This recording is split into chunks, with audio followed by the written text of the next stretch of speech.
So now that we're finally settled in, let's take a look at calculating some trig functions with your calculator. These first ones, I'm going to make easy on you. So number one, we're going to find the sine of 37 degrees. Number two, we're going to find the cosine of 68 degrees. And number three, we're going to find the tangent of 17 degrees. So I'll give you a couple seconds to find them. So sine of 37 is 0.6018. Cosine of 68, 3746. Okay, and tangent of 17, 3057. Okay, now some things about these values. Remember, we talked about the unit circle. What is the unit circle? What's the defining characteristic of the unit circle? Radius of 1. There's what I was looking for. Radius equals 1. Now remember, when we have an angle, let's do the 37s for the sine of 37. So that's 37 degrees. The sine is the length from that point where that angle hits the unit circle down to here. Well, this distance here is 1. That's the radius. Where in this circle, what angle would have the largest sine? Well, as this angle gets larger, what happens to the sine? Does that get longer or shorter? It gets longer. Here, it has a longer length than it does over there. Where does it hit its longest value? Yeah, once it hits 90 degrees, that's the largest value of sine. What is that length? 1, just the radius of the circle. Sine of any angle is always less than or equal to 1. Now, I should be careful. It can go negative, so it's between, down here it would be a negative 1, right? So it's between a negative 1 and a positive 1. We said cosine was this distance here, the horizontal distance over to that point. What's the longest that can be?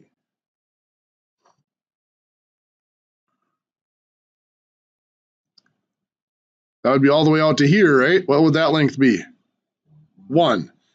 So cosine is also always between negative 1 and 1.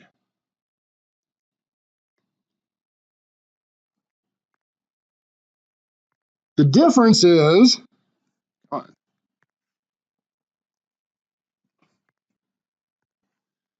as our angle goes from 0 degrees up to 90 degrees, does sine get larger or smaller?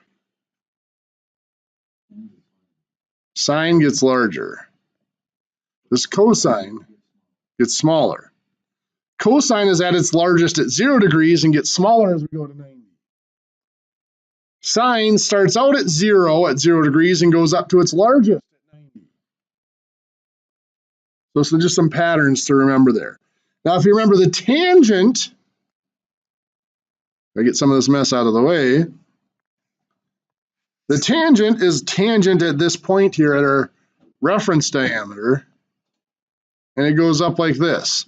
That, oops, pretend that comes out straight there. That length is the tangent of theta.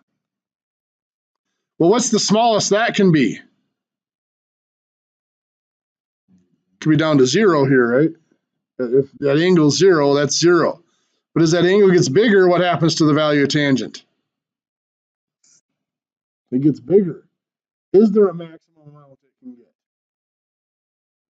No, I mean at 90 degrees, actually tangent can't exist because at 90 degrees, the terminal side of the angle and the tangent are going to be parallel. They're never going to intersect.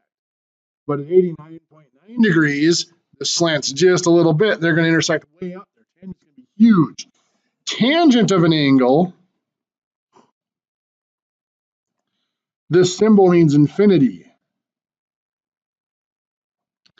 Tangent of an angle can literally be any value between negative infinity and positive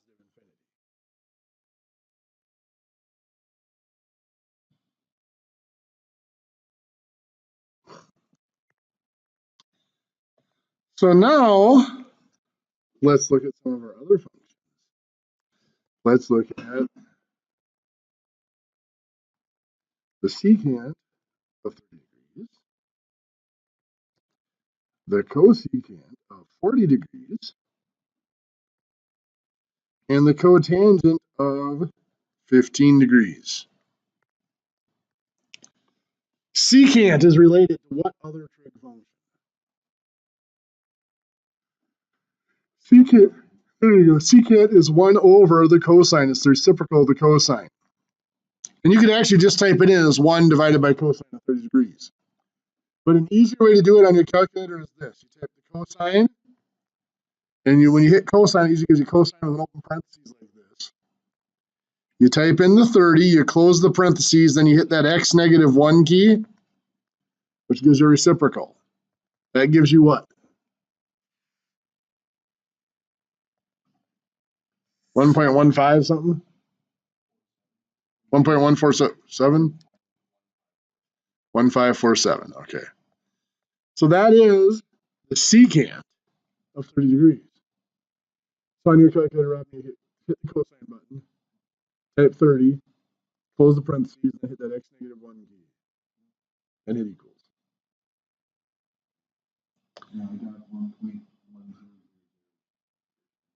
Okay. Yeah, I just want to make sure you were in degrees and not radians. Cosecant is related to what trig function? Sine. So the cosecant of 40 is 1 over the sine of 40. And again, you could just do 1 divided by sine of 40, but it's easier if we do sine of 40, close the parentheses, and hit that x negative 1 key, which will give us 1.5557. Good.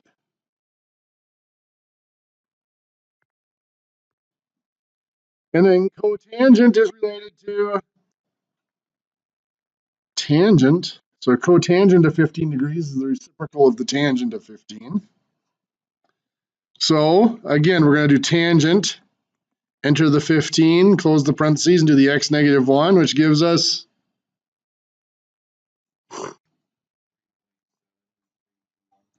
3.7321. Perfect. Now, let's take a look at these values. The secant, if you remember from our unit circle, the secant of an angle, for back to our 37 degrees or whatever that angle is related to the tangent, because where this tangent comes up, if we extend that terminal side out, the length from the center of the circle to where that intersects the tangent, that is the secant. Well, that length is always going to extend outside the circle. Well, the radius, the distance from here to here is how much? 1. So a secant is always going to be longer than 1. So a secant of an angle is always going to be greater than or equal to 1, or less than or equal to negative 1.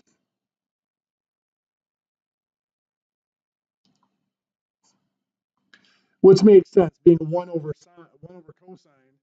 Since cosine is always less than 1, you take 1 divided by a number smaller than 1, you get something bigger than 1. Cosecant is going to be the same way then. Since cosecant is the 1 over the sine, cosecant is always going to be either bigger than 1 or smaller than negative 1. And just like tangent can be anything, cotangent can be anything as well.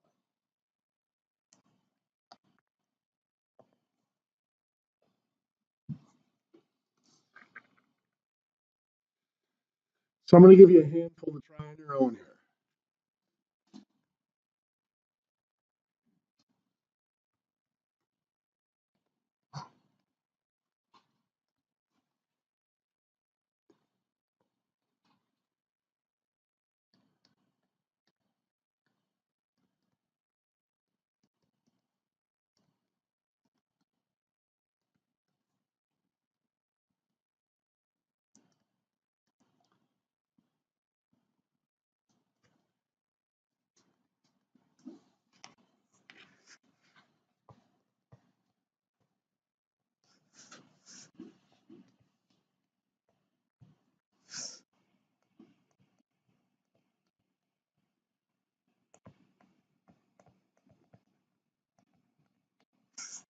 I'm going to have you try those 9 quick. I'll give you a couple.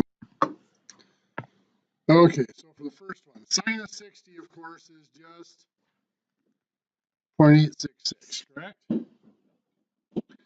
Cosine of 30 is just 0.866. Now I'm going to stop here for a second. Anybody explain to me why the two of those have to be the same?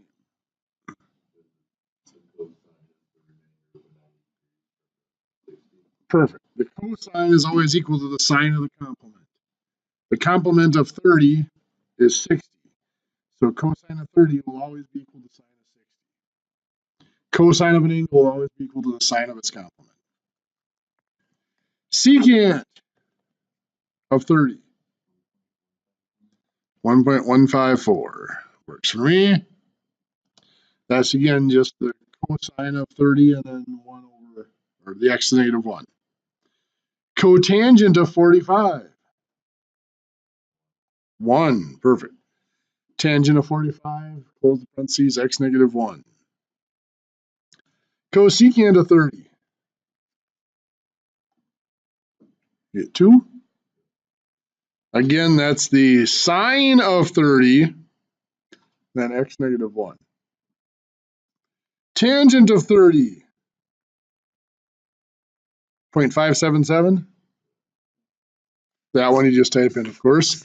Secant of 60. 2, very good.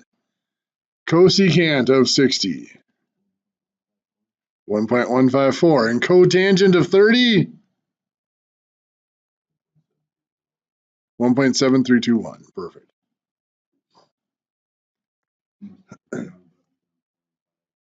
Okay. Those two? Know what you did? Okay. Well, now, if we want to reverse this process, we want to do an inverse trig function.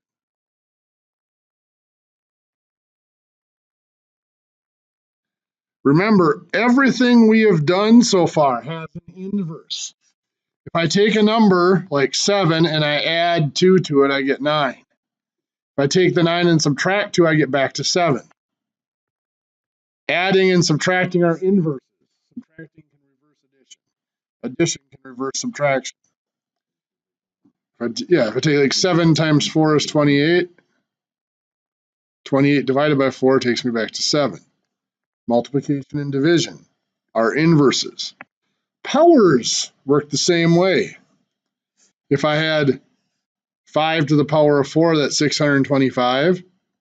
The fourth root of 625 is back to 5. Those are inverses. Well, in trig functions, we have an inverse as well. The inverse sine, which can be written a lot of ways, that's one of them like that, is inverse sine. Sometimes written as arc sine, or sometimes simply written like this, sine to the negative 1. Do not confuse that sine to the negative 1 with what we do to calculate cosecant. That's different. The inverse sine, if the sine of 30 degrees is 0.5, then the inverse sine of 0.5. Notice here's the difference. The negative 1 is before the parentheses, where when we were doing the secant, it was after the parentheses. The inverse sine of 0.5 is going to be 30 degrees. The way we do that on our calculator, we don't use that x negative 1 key. It's actually the sine function itself. You can see right above the sine function, it says sine negative 1. So you do second, sine negative 1, 0.5, and you close the parentheses.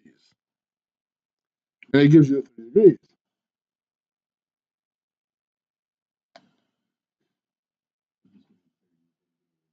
Yeah, it'll just say 30.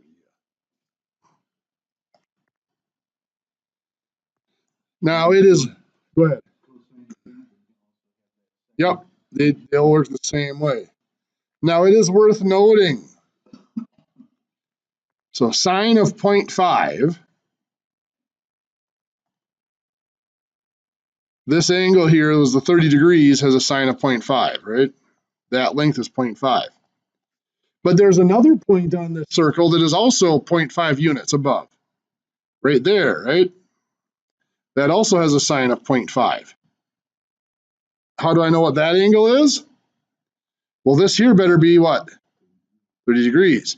Well, the actual angle is this angle here, which would be 150. This is a straight line, so it would be 180 minus 30. So, in fact, we can look at that on the calculator. If I do the sine of 30 degrees or the sine of 150 degrees, the calculator is going to give me the same answer. Sine of 150 is 0.5. Sine of 30 is 0.5. So when you do the inverse sine on the calculator, it's going to give you that angle that's between 0 degrees and 90 degrees. But have to remember that there are other angles that could be. It could be that angle or the supplement of that angle. So like if I did an inverse sine of 70 degrees, well, let's do this. Sine of 70 degrees is 0.9397, right? If I do an inverse sine of 0.9397, second sine of that amount, it gives me 70. But it could be 70 degrees or it could also be over here, right? What's that angle going to be? 110, very good. 180 minus 70. It could also be 110 degrees. It could also be a supplement.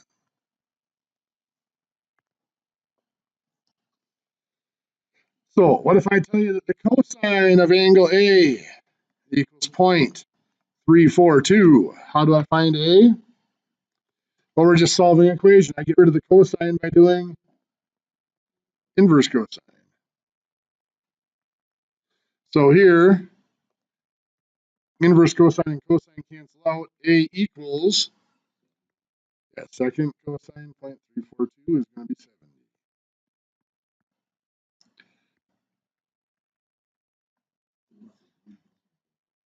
70. If you go to two decimal places, it still rounds to 70.00.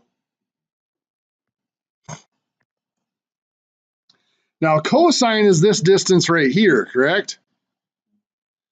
So cosine has another angle that's the same, but it's down here. It would be negative 70 degrees, which means it's not one that we're really concerned about. Because we're going to be applying these to triangles, negative angles don't occur in triangles. Obtuse angles do, so we do have to worry about that inverse in the sine, but we don't have to worry about the other possible angles when we do an inverse cosine.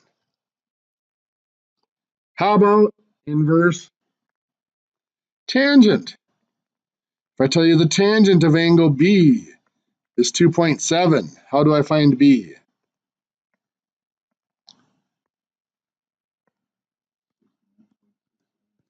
Perfect. Second tangent of 2.7 is 69.68, we'll call it. For angles, we usually go to two decimal places, where we call it. How about if I tell you that the secant of angle C is 1.84? Now remember, to calculate the secant, when we calculated the secant of an angle, we did the cosine of that angle, close parentheses, did x negative 1 outside the parentheses, right? To go backwards, we're going to use an inverse cosine, 1.84, but we're going to put the x negative 1 inside the parentheses. So we do second cosine, 1.84, we do the x negative 1, oops, that's not what I wanted. Second cosine, 1.84, x negative 1, close the parentheses. And yes, it is 57.08 degrees.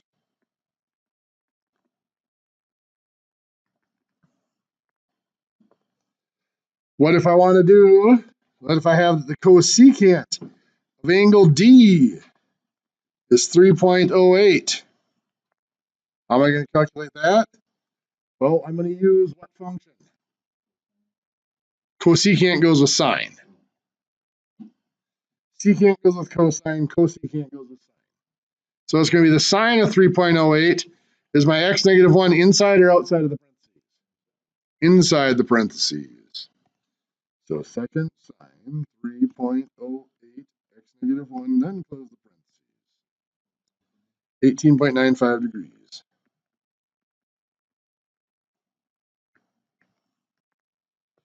Or we might have cotangent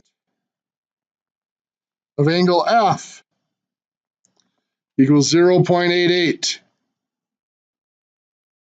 Cotangent, we're going to use tangent inverse, 0.88, x negative 1, close parentheses.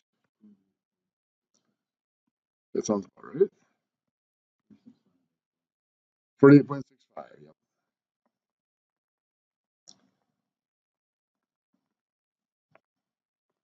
What do you think?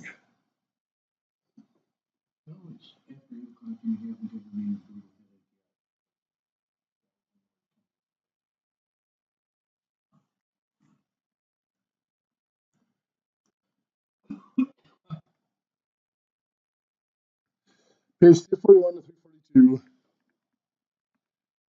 Numbers 75 to 121, the odds, are dealing with these inverses.